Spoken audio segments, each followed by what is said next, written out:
Terima kasih Anda masih bersama kami di Net12. Tak idealnya fasilitas serta sistem pasar membuat buah dan garam lokal harus bersaing keras dengan produk dari luar negeri. Betul, dan sampai dengan saat ini ilmuwan maupun pemerintah masih mengupayakan bagaimana cara meningkatkan produksi buah dan garam lokal.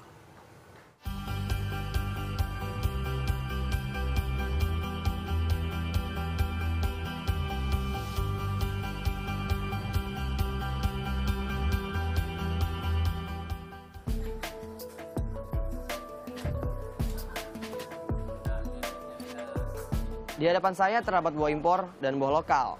Dalam segi bentuk, buah impor memang terlihat lebih besar dan lebih cantik. Namun dalam segi kualitas, rasa buah lokal dapat bersaing. Dan di tengah kekayaan alam Indonesia yang melimpah, buah menjadi salah satu komoditi impor yang cukup besar di Indonesia. Total impor Indonesia pada 2014 mencapai 2.111 triliun rupiah.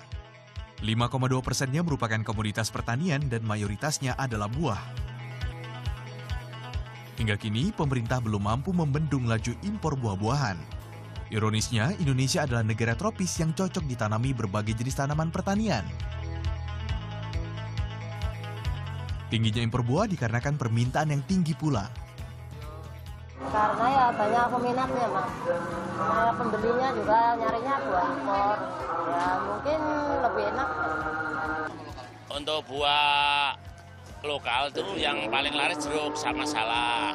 Kalau yang import itu biasanya anggur, kelengkeng, apel itu rata-ratanya yang belanja. Nah, tergantung. Kalau jeruk laris yang lokal.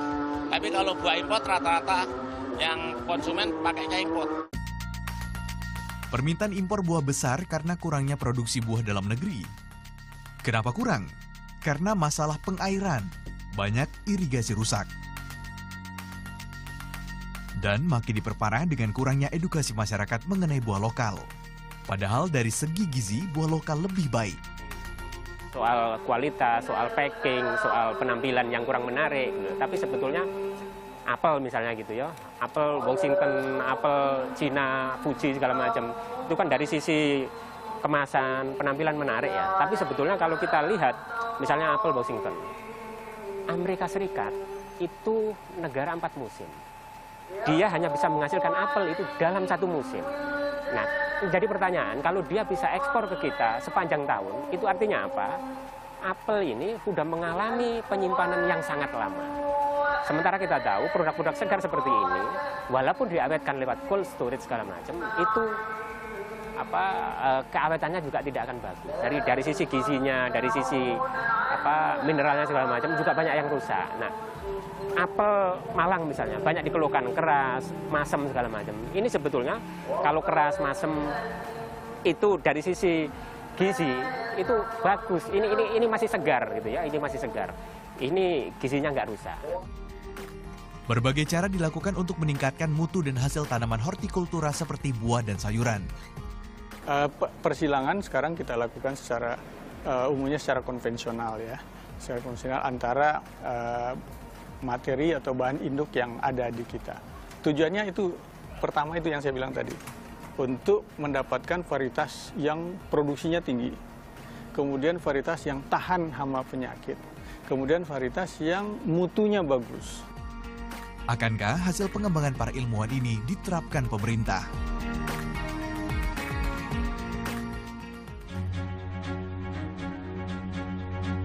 Selain buah, Indonesia juga bobol dalam bidang kelautan, garam.